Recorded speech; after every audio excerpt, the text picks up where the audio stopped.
Hello out there. My name is Laolu Akonde and you are on to Inside Sources. But first, here is my take for today entitled The Truth About Nigeria's Politicians by one of them.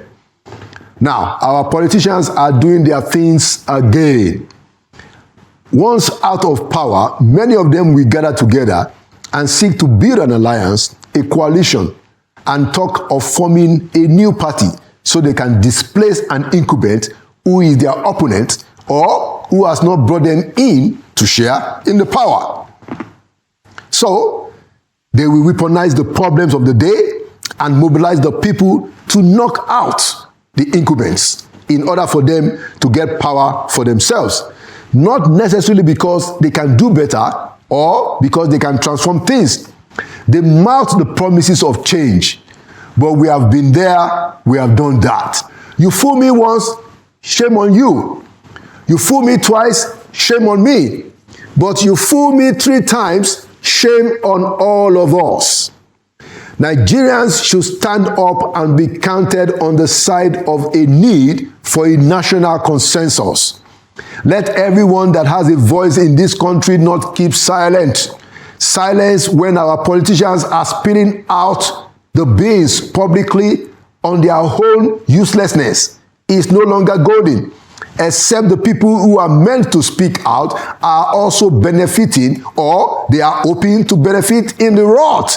We have reached the point in this country to begin to say this. Did you hear what one of our leading politicians said this past week? I hope you didn't miss it. A 2-time former governor and a former minister, Mr. Rotimi Amaechi, spilled out some very compelling truths about some of the despicable behavior of many Nigerian politicians. He said that politicians get away with murder. He said, as he tried to make the point, that if people are not ready to sacrifice nothing, nothing will change in our dear country. He said, and I quote him, "The politician in Nigeria is there to steal, to kill, to maim, to remain in power. If you think Tinubu will give it to you, you are wasting your time," unquote. He was speaking to his colleagues. And speaking of himself, Amaechi said this, and I quote him, "Unfortunately for me, poverty has made me to be part of the political system when I left the university in 1987, and I've been part of the process till today." End of quote. So even Amaechi concedes that he is a victim of poverty who got transformed by the overly opportunistic nature of our politics. I admire his courage to say that, even when we must see him among the politicians who must be held responsible for the situation that we are in today politically. Many have since lambasted Amaechi for those comments. For instance, the Minister of State for Defense, Mr. Bello Matawalle, hit back at him and said the following, I quote, "It is both reckless and dangerous for a former public office holder to make such inflammatory remarks." End of quote. Others have said Amaechi is only saying this because he is not in the favor books of the current presidency and the Tinubu administration. But while an argument of hypocrisy might be sustained on that claim, I think what is more important and what we Nigerians should take away from this disclosure by Amaechi is the following. Number 1, Amaechi is speaking the truth. Number 2, our political process is severely damaged and may no longer be fit for purpose. Number 3, we need to develop a democratic means to bring about an effective reform of that political process. And number 4, finally, we need to start to do that urgently. Now, we have always made the point here on Inside Sources that with what we have seen and known about our political class, the change of the system will not emerge from among that class the way it is made up. We have said it. Our non-political elites must get actively involved. And we want to restate that call again today. Let us imagine, for instance, if Professor Wole Soyinka, our Nobel laureate, were to lead one more movement to call for the reform of our political process, don't you think that can transform things? Or imagine if the Sultan of Sokoto very actively supports the quest for an elite national consensus in Nigeria. How transformative can that be? Just imagine if some of our religious icons and religious leaders from all the faiths, if they were to lead a charge to fight corrosive corruption in Nigeria, to fight poverty in Nigeria, imagine how transformative that can be. Imagine when and if our former presidents and former heads of states like General Gowon, General Obasanjo, General Babangida, General Abdulsalami, General Buhari, and former President Goodluck Jonathan, imagine if they were to come together, and together being the active word, if they were to come together and confer with the incumbent, that's President Tinubu, and they reach a national consensus that overrides political differences, that is above ethnic differences, that overrides our religious differences, and that is above all of our regional differences. A consensus that is superior and above all of those things that separate us. This is the kind of response that we need when we hear the kind of rhetoric from former Governor Amechi, which we heard a few days ago. Any other reaction to what Amechi said, except for us to get our acts together and develop a national consensus, any other reaction is a diversion. And there you have it. Inside Sources will be right back. Welcome back to Inside Sources. Today, as we continue the conversation on the future of our dear great country, I have today as my guest a consummate Nigerian politician, somebody that has been involved all the way back even before 1999. He's been an active ally of Alhaji Abubakar Rimi. He's been active in the formation of the PDP and in several movements to assert democracy and democratic governance in our country. And today he is the chairman of the Social Democratic Party. One time he was the chief of staff to the governor of Bauchi State, and he has held several positions. He's worked with several Nigerian politicians, and so we are delighted to welcome to Inside Sources Alhaji Shehu Musa Gabam. My brother and chairman, thank you for coming to Inside Sources. A great pleasure once again. Thank you very much. Good. Thank you. So what we do here in Inside Sources essentially is that we try to talk about the future of the country. So I normally ask my guests when we start the conversation to tell me, if you look at where Nigeria is today, do you think that we are going to become a great country that all of us understand clearly that greatness is our destiny? Are we on course? First, I have no doubt in my mind that Nigeria will become one of the greatest countries on earth. I have no doubt in my mind for the following reasons. There is no perfect system anywhere in the world. There is no perfect country anywhere in the world. Countries like America, from all analysis and permutations, you can say probably they are running close to a perfect system, but you can see the imperfections in their own countries too. True. So as a nation, we have to go through this turbulence of trying to build an institution, trying to deal with non-state actors, challenging the institutions of Nigeria. We never had it before, but it's part of the developmental process of a nation. A nation must go through some challenges that they are not used to. For instance, when Boko Haram came on board, our security agencies are not exposed to that kind of kinetics of warfare, because it's not a conventional warfare. It's a guerrilla type of warfare. Our personnel were not trained to deal with that. But over a period of time, most of them were trained, both within and outside the country, on how to deal with such things. And I must give a lot of credit to DSS, because they have done a marvelous job by creating a lot of decoy to generate intelligence and so on and so forth. They have done marvelously well, including our military, other security personnel, for stabilizing the system to a level that it has reduced from that period of frequent bombing. The only difference now, you have more number of people dying, and the bombing have gone down. So the challenges are natural challenges evolving for any nation. Study the history of all the countries that have gone through this. What we should do as Nigerians is to know that we are building a nation with a lot of different ideologies, perspective, diversity, culturally, religiously, ethnically driven. So it's a bit more complicated, because the founding fathers of the country did everything to unite as a force to get us an independence. Subsequent generations tried, but unfortunately, our generations those that brought us where we are today are from 50 to 60 years. That brought us where we are today.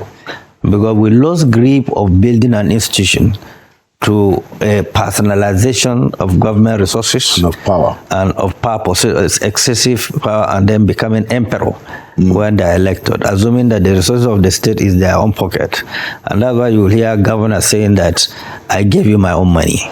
So these are the key that are eating deep, that is leading to sycophancy, because sycophancy gave birth to corruption. Anywhere you have a president or a governor who is not listening to sycophants, you'll find most of them have succeeded. If you take the history of Shagari regime, I could virtually remember most of the Shagari ministers, because they are quality people, they are trained, they are patriotic, and they have grasp of situation from their communities to the national level.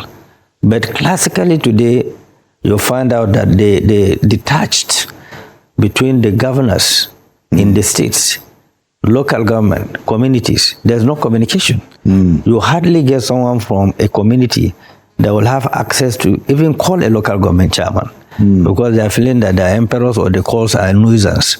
But they fail to understand that every information is power. When information gets across to you, your responsibility is to dissect that information, whether it's valid or is not valid.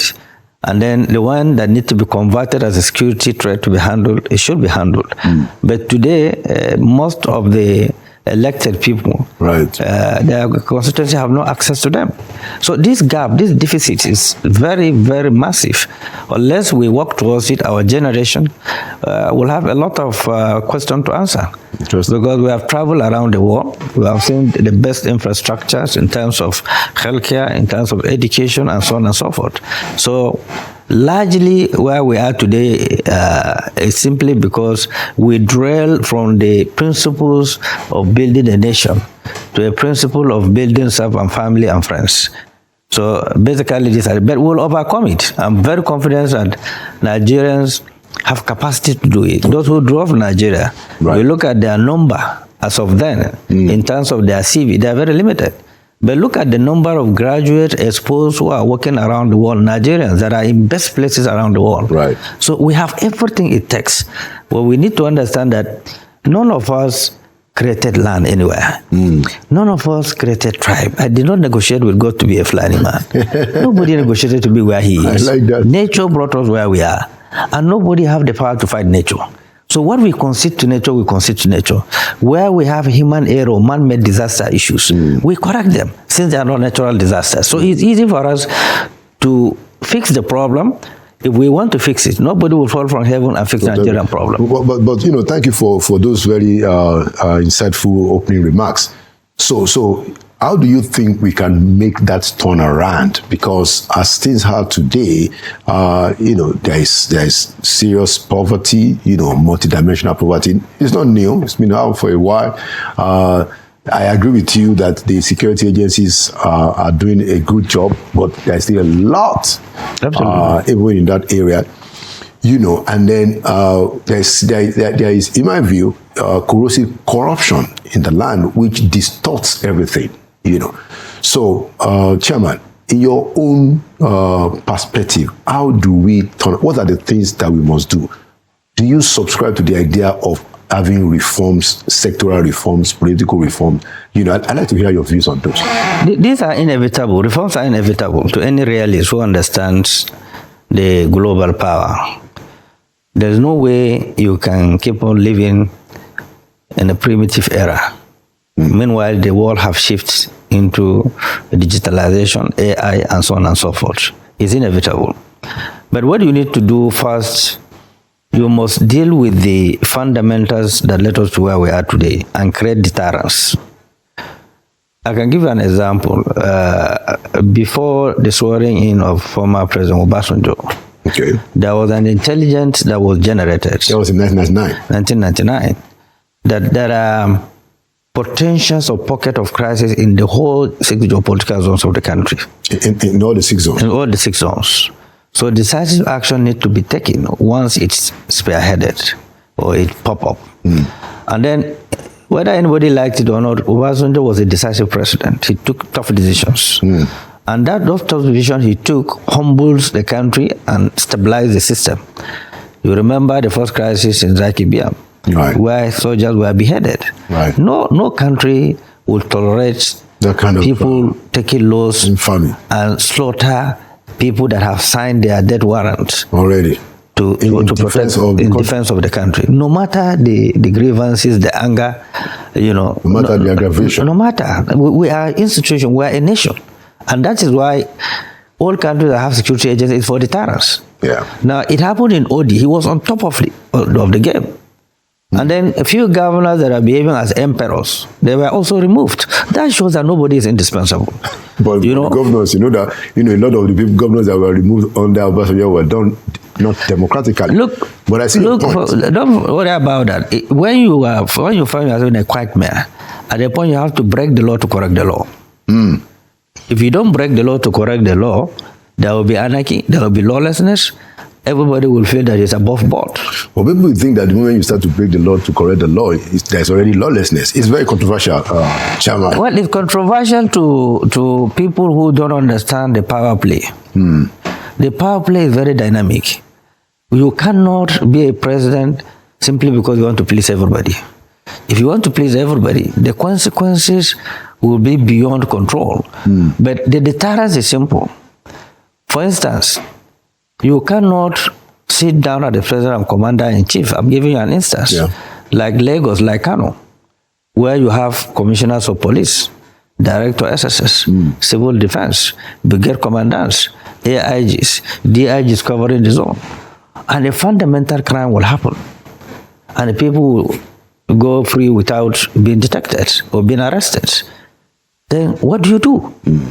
If you do not hold those who are in charge of protection of life and property, and you use them as an example, nobody will sit up. It's the reason why you have today breakdown of law and order, where you have security officers statutorily posted there to ensure there is law and order. So these are fundamentals. What was the population of Nigeria before independence? It's about projection 30 to 35 million. Today you are dealing with a complicated population of getting to over 250 by approximation. And then every day, if you take the statistics of birth rate in every hospital, it's very alarming. If you go to the population census, you'll find out in one state, almost every day, about 500 women are giving birth to children. Actually, the estimate is about 5 to 6. We are increasing at 5 to 6 million every year. So, what plan do you have for those children? In terms of health, in terms of education, in terms of housing, and so on and so forth, to ensure that you created a space to accommodate them. The population of China is 1.something billion. Then what is the poverty level in China now? They have reduced it drastically because they are committed to ensure it. Yes, and India as well. So what reason do we have? With the natural endowment, Nigeria has no country that I have seen that have the kind of resources given by God in our own country. But we don't deploy them for the good of the citizens. That is where the issue of restructuring comes in. For instance, the Land Use Act section of the Constitution that give monopoly to federal government in terms of mining license, it shouldn't be so. That should be given to states. And that will create competition within the states. You will no longer produce lazy governors that will rely on a monthly subvention. They are not creative. They don't have anything to attract investors into the state. So they rely on free money to come in. They will manipulate that money, kill local government funds, kill projects in local government, in communities. Dispensaries have disappeared. During Shagarism, all those things are functioning. I could remember during Shagarism, if you go to local government, you see tractors, you see fertilizers, you see seeds, you see dispensaries. The primary school that I went to, LSB primary schools, there's a clinic almost attached to it. In the school? In the school. If there's any emergency, the children would be attended to. It's gone. It's gone. You can't trace it anywhere. Okay, I mean, so that we properly dimension it, let's just take it, one by one. Now, it seems from what you've said so far that you support the financial autonomy of the local government that the federal government won. Absolutely. Okay. It was a beautiful program, but they are yet to enforce it. Yeah, exactly. They said that they are still Actually, it was supposed to be enforced from this last the revenue allocation for January. We see how that. If you read the Supreme Court judgment, and what is even funny and unfortunate again at the same time, these federal government went to the Supreme Court for interpretation. Yeah. For financial autonomy of local government, which is one of the best things that can happen to any country. But again, to start implementing it, politics key in, and that is the dangerous thing between politics and policy. In most times, politics influence policy, because that was happening with that judgment. Politics is influencing the policy, which is a Supreme Court judgment. Okay. Now, in the first instance, if they know that they cannot enforce it, because once there is a judgment of the court, yeah, it is the responsibility of the executive to enforce that judgment. Yes. Now, if the executive envelops some political fear or concern, and they are delaying the enforcement, who do you blame? Well, it's the executive, because it's their responsibility now to do. But what do you think is the problem for the enforcement of that order? What do you think? It's very simple. You know, largely, most of the governors borrowed a lot of money. And the collateral is that joint account, state and local government account. But that's reckless. And the deduction is from the source. Now, if you detach local government's account from the state account, and the allocation will go directly to the federal government. No, to the local government.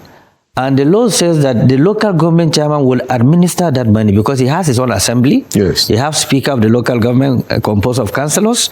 They will sit down. Do they have that legislative? I think it's still the state assemblies. No. Don't you think so? No. Any state that conduct local government elections, where local government chairman emerges, councillors also emerges. So those councillors form their own chamber, elect their speakers of local government, just the way state assembly and national assembly. That was how democracy was designed to be.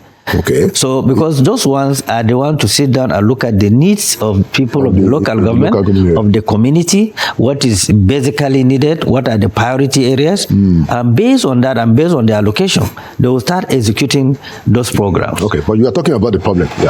Yeah. The problem of implementing. Now, the implementing it has turned into a political issue.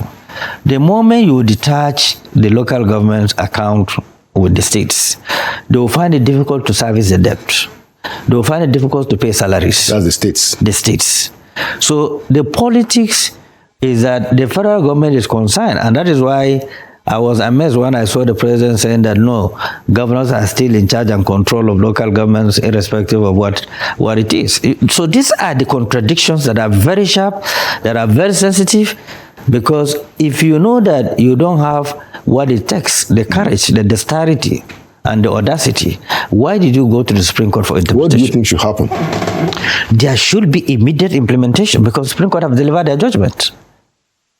So, and by that you mean that the federal government should just start sending the money? Absolutely. There was no need of delay. Exactly. That would have reduced the gap of poverty the government is facing today. That would have reduced the food supply chain that we are struggling to feed the nation while we are feeding West African countries before. We are now struggling to feed our own population because there would have been massive food production from the communities to local government as a result of funds. Local government can procure tractors, agricultural equipment that will help the people in the community and expand their food production, and then you have surplus food that you can even export as we used to do before. So the detachment, the disconnection is deliberate. These are man-made issues. They are not natural disasters. We have a constitution that says that, okay, there are exclusive powers, there are concurrent powers, and then there are residual powers. Yes. So my point is that in the concurrent list, states have responsibility for health, education, and agri. It's concurrent because federal government can also, but there is enough powers. My point is that there is enough powers for the states to fix education, to fix health, and to fix agriculture. Let me give you an example. So we have a national healthcare policy that was designed, I think, under Babangida's regime by Professor Olikoye Ransom-Kuti, who said that, look, let us design a national healthcare framework. And what he said is that, okay, in the local government, we will have healthcare centers in the local governments. And the state, you will have general hospitals. And then the federal government will build teaching hospitals. So there are national designs. But the point is that the states ultimately, for instance, under that scheme, where states can take care of general hospitals. Yeah. So it means that state can sort health in their state generally, and then working with local governments, there will be healthcare centers. But my point, Chairman, is that for the most part, there are governors that have done very well, but for the most part, the governors have not been able to solve the problems of health, to solve the problem of education, to solve the problem of feeding, in spite of all these powers. So in your own view, why is that so? Because capitalism have taken over our morality, our humanity. They are competing for who is the most rich guy, and so on and so forth.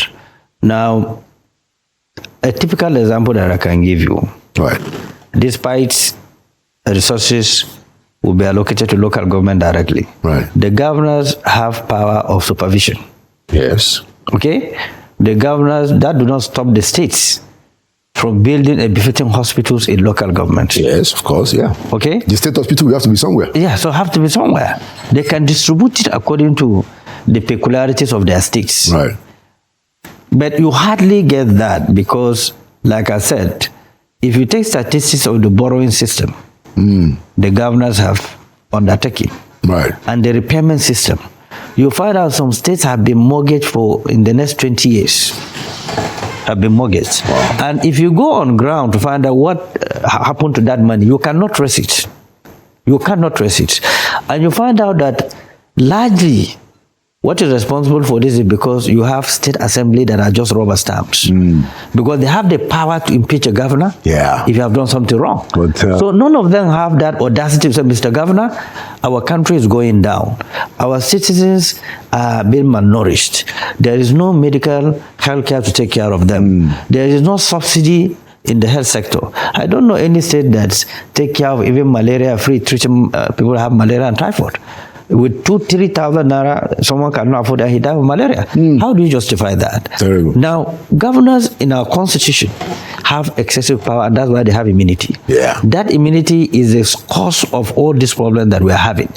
Because so you think that we should in stop other countries, even America, no governor have immunity to abuse public resources that will not be prosecuted. As a matter of fact, even the president, it was the Supreme Court that now had to say that, okay, give him, there are no constitutional immunity. So you can see where the amendment needs to come in if the country means business and we want to move on. Some of these reckless decisions that are embedded in the Constitution, those powers need to be reduced. So that absolute immunity need to be reduced. You can say that, okay, you once you committed an offense, the offense must have category. Okay. If there's a category that compromises the states, you can be arrested and prosecuted. But if there are mere allegations, that will not cause the form of impeaching the governor or procusing the governor, but the investigation will continue until he left office. Well, I mean, the only thing that stops sorry for, just so that I can answer Clara, the only thing that stops that from happening now is because for the most part, the state assemblies are in the pockets of the governors. That's what I'm saying. So how do we change that? Well, traditionally, our system of government starts from top to bottom. It doesn't start from bottom to top. If the National Assembly are living up to their responsibility, some of this reckless behavior would never ever happen. There is no strong arm of government like the National Assembly. They have the powers to checkmate excesses of the executive. They have oversight function. They have committees, chairmen of committees serve as ministers in the parliament. They can investigate, they can recommend prosecution. And of course, they have also power to impeach the president. The last, if my memory is anything to go by, was during when Gali was the speaker. Right. When there were balance of power between the National Assembly and the presidency. And you see there were adjustments. Everybody is being very careful because anything can happen. Right. When last did you heard of that? Sad. When last did you heard of that? So there's a clear disconnection between the quality of people you send to the National Assembly who understand that their national duty, their patriotic duty, first is the protection of Nigeria, protections of people in their own constituency. That's why budget goes to them. If the executive send the budget, they rationalize that budget, they reprioritize that budget, and they have the power to override the president. When last did you heard of that? So there are multiple of problems that ought to have been solved from the National Assembly that will go down to the state assemblies and will go down to the local governments. Once these are not checked and you don't have quality of leadership at the helm of the National Assembly, right, you will find it extremely difficult to do anything about it. Interesting. Let's move the conversation along. I mean, looking at your profile, Alaji Gabam, you have been in politics way back, at least, what we have on record in the Second Republic, working with Alhaji Abubakar Rimi, and you've been involved all the way up to this point. So I wanted to ask you, because of the experience that you've had, what do you think is the problem, especially in this Fourth Republic, when we have politicians who are heavily interested in their own personal interest? To the extent that this last week, a former minister, former governor, Mr. Rotimi Amechi, spilled the beans and said that in Nigeria, and he said it on the record publicly, that in Nigeria, politicians steal, kill, and maim to remain in power. He said it publicly, and they said it's trending all over the place. Of course, the Minister of State for Defense, responded and said that, hey, you this man, you have to be careful, you can't be talking like that, But I'll tell you my view, and then you will share your own view also. I think, of course, there's a critical perspective that you can look at Amechi and all of that. But what he said is true. What's your own take? How did we get to this kind of conduct, kind of situation, Alhaji Gabam? First, I think Amechi just confessed on behalf of his colleagues, because that's really what happened. People will be sponsored to stage a protest for a period. Some of them will say, okay, we'll give you 2,000, 3,000 to protest for 3, 4, 5 hours. And that is why at a certain period, everybody disappears. Because they are paid. And you can see it's as a result of weaponization of poverty. Some of them might not have even 1 naira or 100 naira on that particular day. So for them to be given 3,000 or 5,000 to come out. So you can see that. And then Amechi, being a former governor, he's speaking from a very practical experience, to which he was part of it. Because he made mention also that they paid women to come and protest, and they disappeared. So these are things that the 1999 democracy have embedded. And you know why? Because career politicians were eliminated in 1999 because they don't have money.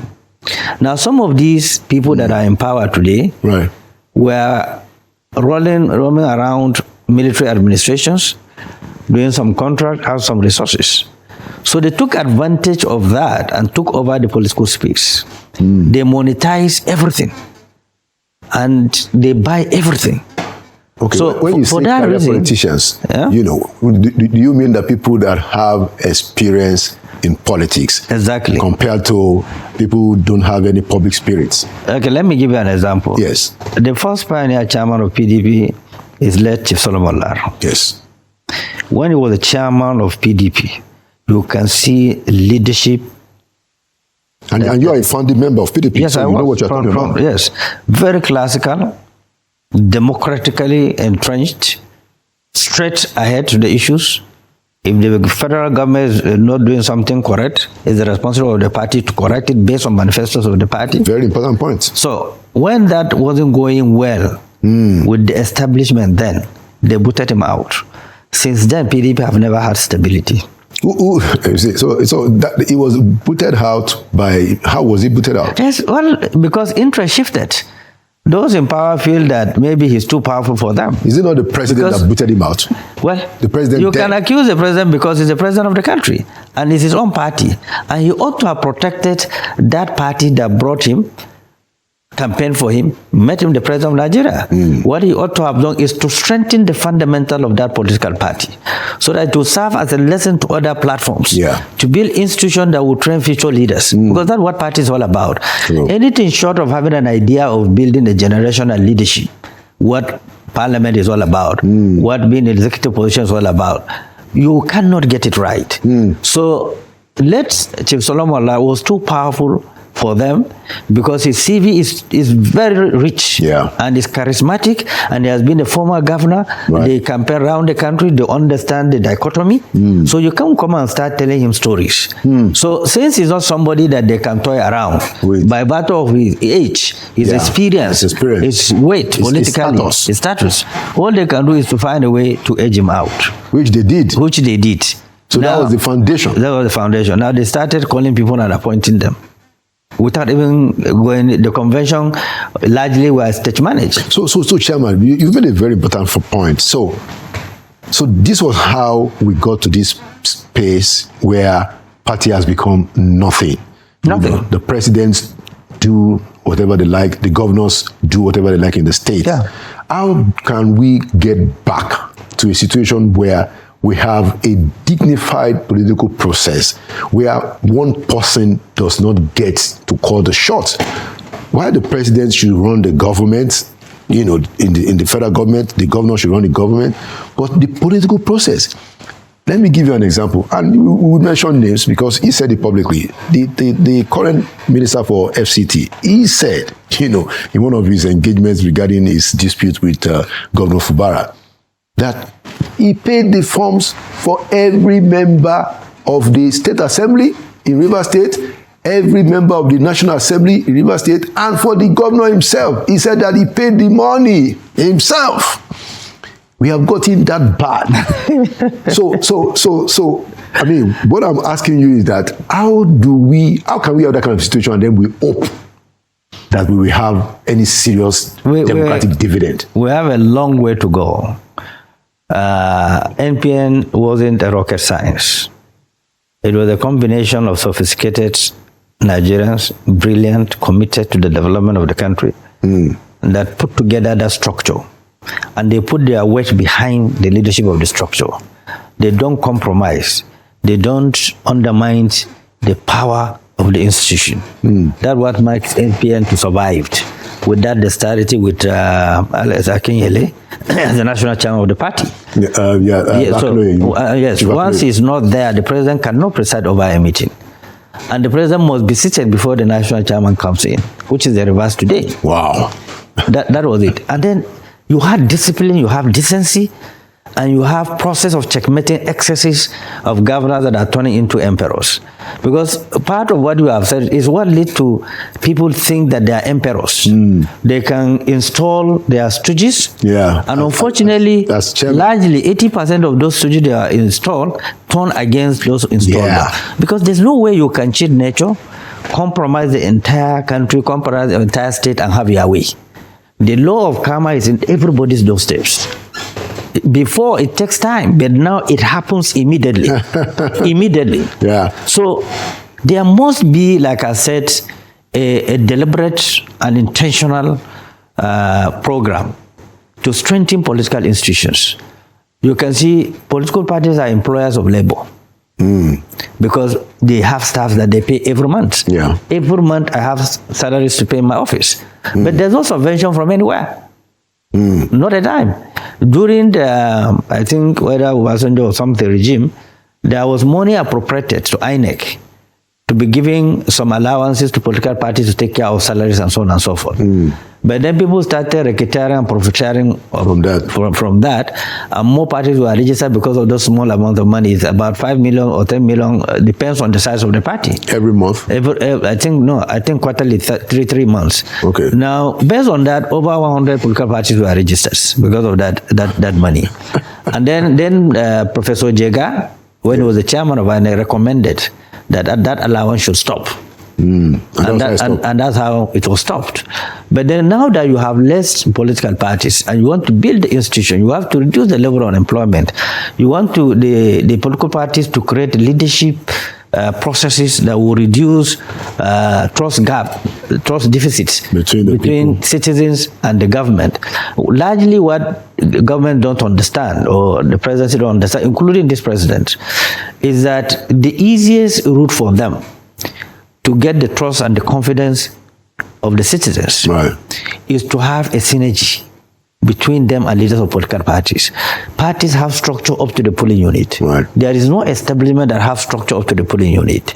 But because of myopic nature, or how unsophisticated, uncivilized our political system have been, those parties that happen to be in power, their primary responsibility is to muzzle other parties, to subdue them, to submit to what they want. It's never happened anywhere. Because human beings sometimes, they are like amoeba.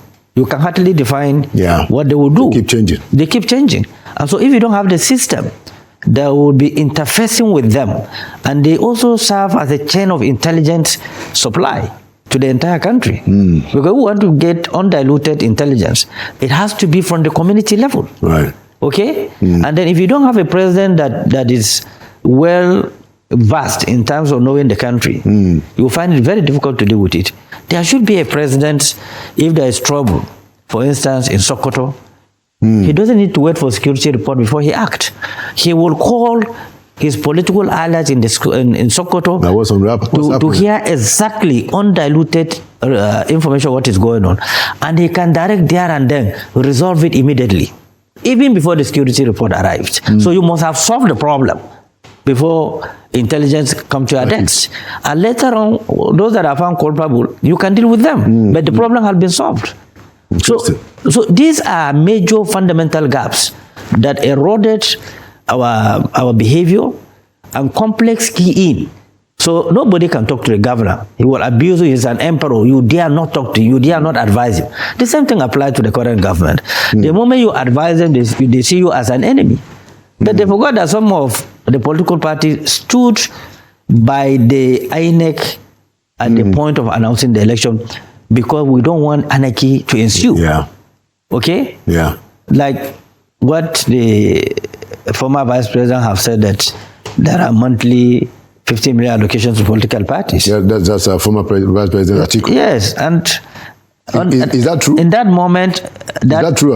It's not true. Okay.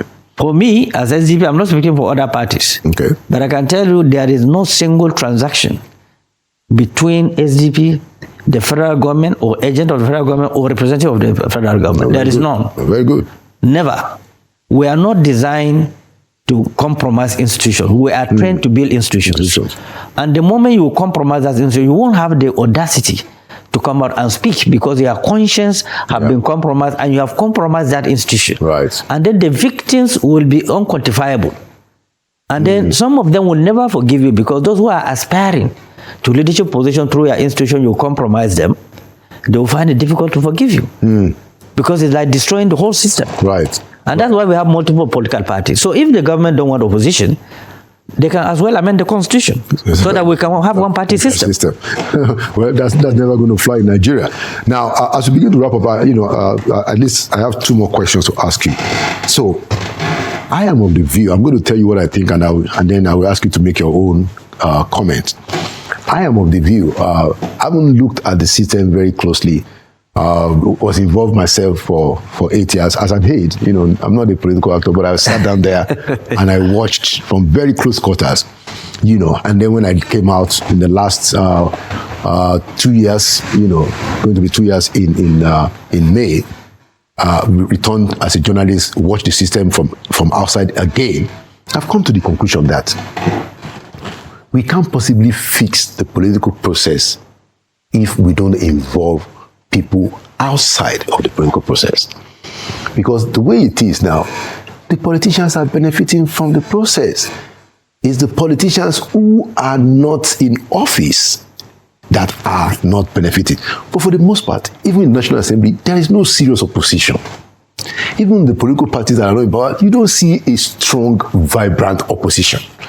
And what you see happen is that when elections are coming close, everybody's like, let's do a coalition and knock this guy out.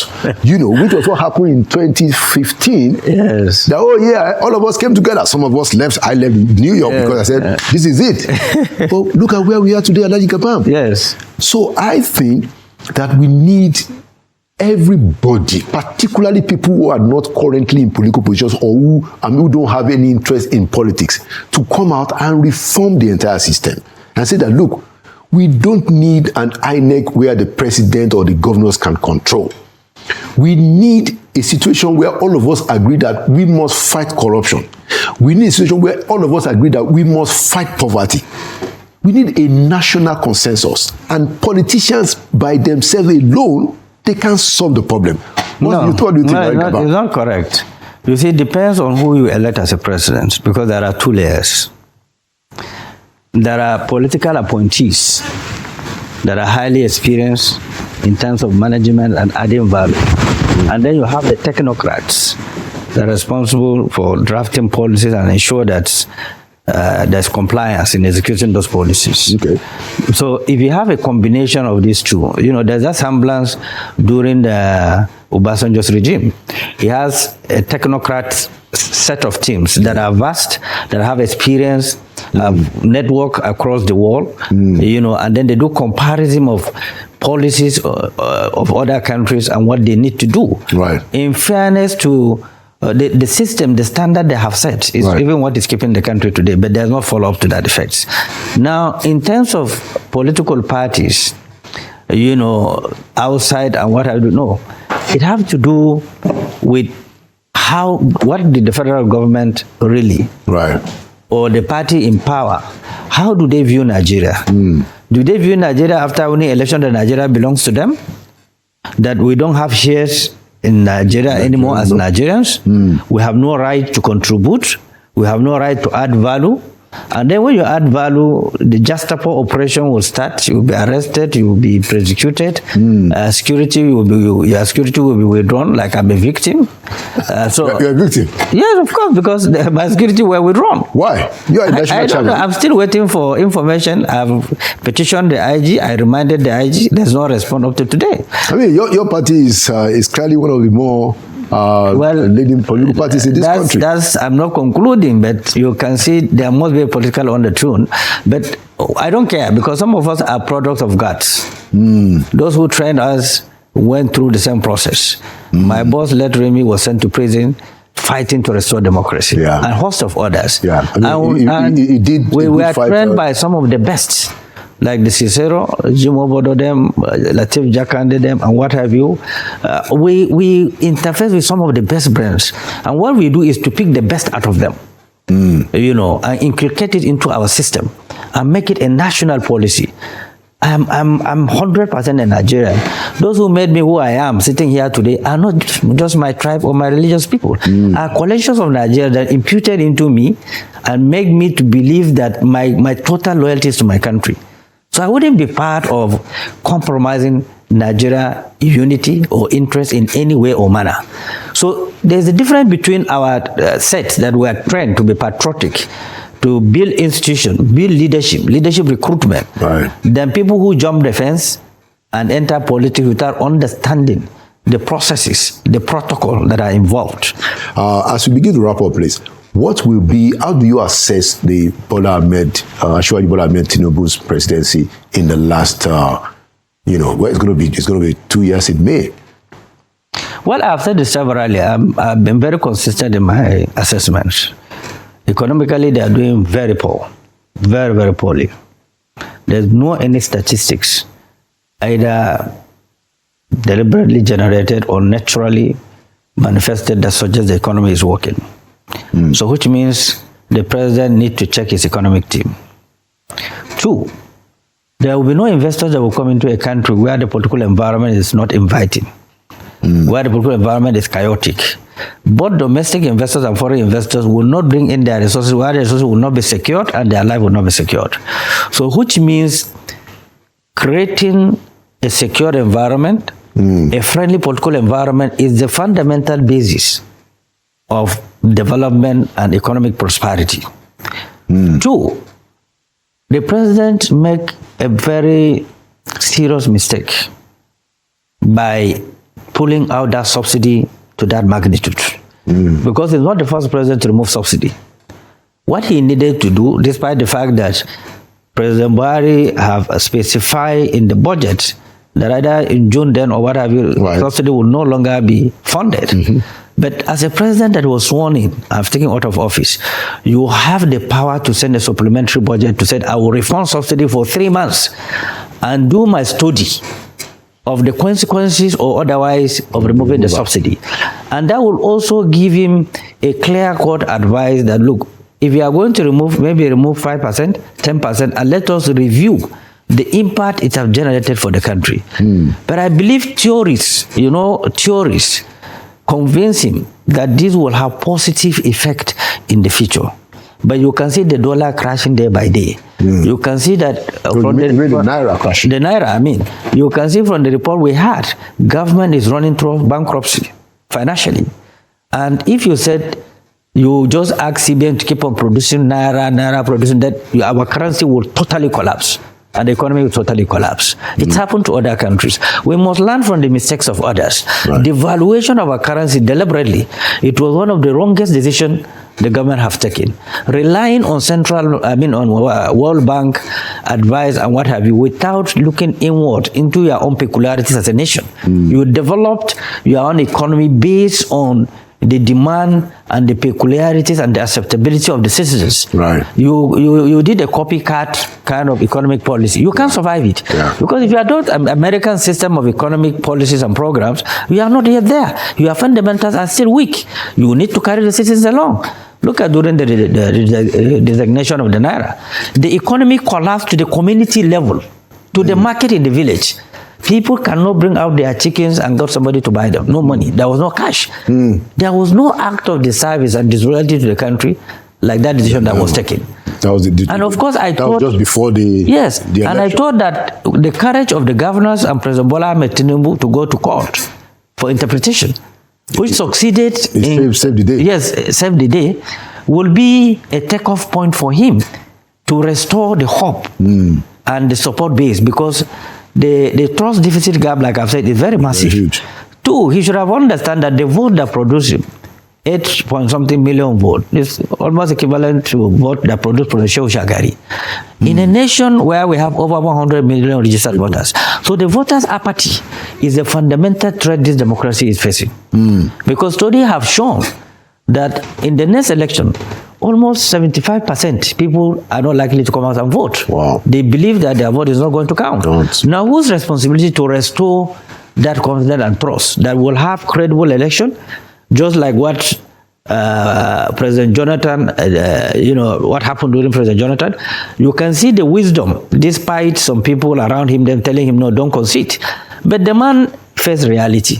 He looked at issues. He placed a call, say, I considered. The country was peaceful. Even before the formal announcement. Even before the formal announcement. Now, that is leadership. But when you say that nobody should dare you, who are you? And we have a history. Let me say this, maybe for them to remember. Okay, sir, last point, quickly. The military head of state, General Abacha, died in office. Despite the security apparatus available to him. Security goes around him, whether he's sleeping or he's awake, 24 hours they are moving to protect him. But he died in office.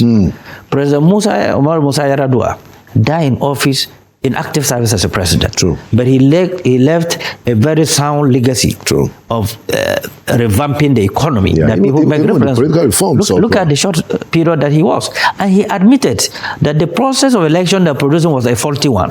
It takes courage and leadership for people to admit that. So my advice to President Tinubu, who went to exile during Abacha's time, who was a governor under opposition, tolerated by someone that they don't flow together, President Obasanjo, created local government which Obasanjo rejected. But he did not do anything to muzzle him down or use federal might to impeach him. He didn't pay, but he didn't give him their local government allocations. But that's what I'm telling you. There's that gap between them. Now, that should have served as a major lesson to him to adjust his own administration and build a nation of collectivism But two, what is also affecting him, I believe, by trying to show he's building a regional government, which is not good for him. Buhari did the same. Most of the ministers were from northern Nigeria. And the question is that, do they help him to succeed? The answer is no. He turned out to be the worst president, President Buhari. Now, if Bola is doing a copycat of what Buhari did, thinking that his own people, his own friends, when he was a governor or colleagues or allies, are the ones to support to succeed, he will end up the same. Wow. Because Nigeria have a collection of the best brains in every state of the federation. What you need to do is to select the best that can help you to succeed. Your friend may not necessarily help you, but somebody who have a career, who want to build a future, will give you everything that you need, will sacrifice it and make sure that the assignment you gave him is being delivered. Okay. So these are things, that lessons that he has gone through and the nation is going through, that he needs to review some of his policies. He needs to rejiggle his cabinet if he wants to leave a legacy. By 2 years is almost by May. Okay. It will be 2 years. Yes. And I don't see him surviving another the election with the same kind of policy going on. Okay. Protests against Jonathan started 2 years. He couldn't survive it. And there was no president in history that has spent money to get re-elected back in the history of Nigeria like President Jonathan. So if people are thinking that they will muzzle money, they will use money, they are mistaken. You only rig where you are popular. Thank you so much My great pleasure. for your insightful contributions. And thank you for your national service that goes all the way back to the Second Republic.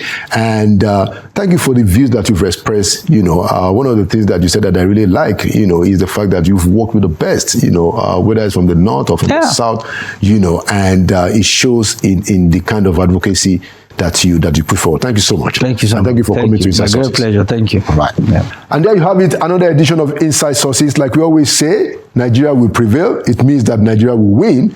That is because we will not relent. We will continue to push. Thank you for watching. My name is Laudo Akonde, and by the grace of God, I'll see you at the next edition.